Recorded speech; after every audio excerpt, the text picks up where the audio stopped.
Missing money, audits, and accusations are subjects best left out of the classroom. Good evening, I'm Monica Hannon. And I'm Alan Miller. Thanks for joining us. Usually after allegations of misconduct, an investigation takes place to find the truth. Max Grossfeld investigated and joins us now with the details. Max? At this point, there are a lot more questions than answers concerning hundreds of thousands of dollars in disallowed costs.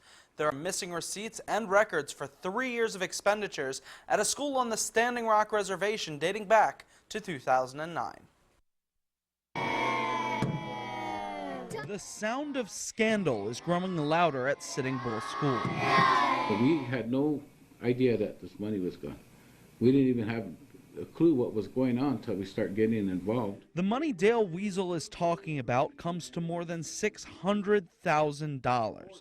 Those funds can't be accounted for because of poor record keeping and unorthodox purchasing procedures, according to Superintendent Lisa Bielawski. I have to be honest and say that I've never witnessed in my life where it is so hard for someone to stand up and speak the truth.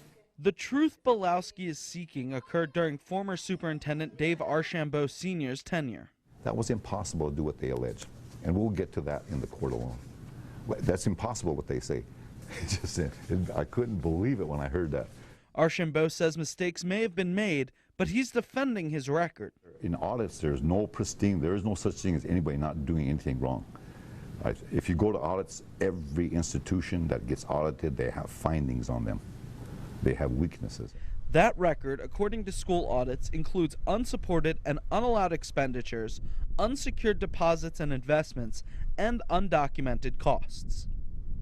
Had it been any other John Doe Indian on the reservation, they'd already be writing letters home from a federal penal institute. Yeah. That's the bottom line. Archambault is the father of current tribal chairman Dave Archambault Jr. We have a right to know everything that's going on in our tribe, especially when it affects us and it affects our children and grandchildren. Bielawski says that at one point there was such a large discrepancy in accounting procedures that the school was almost unable to make payroll and could have been forced to close. But according to teachers, things have gotten better since Bielawski took over. Watching them grow just in these 3 years and improve and work hard and be determined has just been amazing.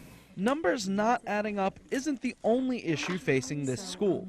According to documents, no students in math and only 6% were meeting state standards in English. I really just wanted to turn around and run out the door, honestly. But these children, they're the most incredible, loving, beautiful kids I've ever worked with. And I just had to make it work for them. In 2014, 7% of students tested acceptably in math, while 19% received a passing grade in English. On the financial side, the school is working to reimburse the federal government for the costs in question, but it's unclear when that process will be completed. Now, the U.S. Attorney would not comment on whether there's an investigation into missing money at the Sitting Bull School. We contacted the Bureau of Indian Affairs for a comment, but we haven't connected with them so far. Alan? All right, thank you.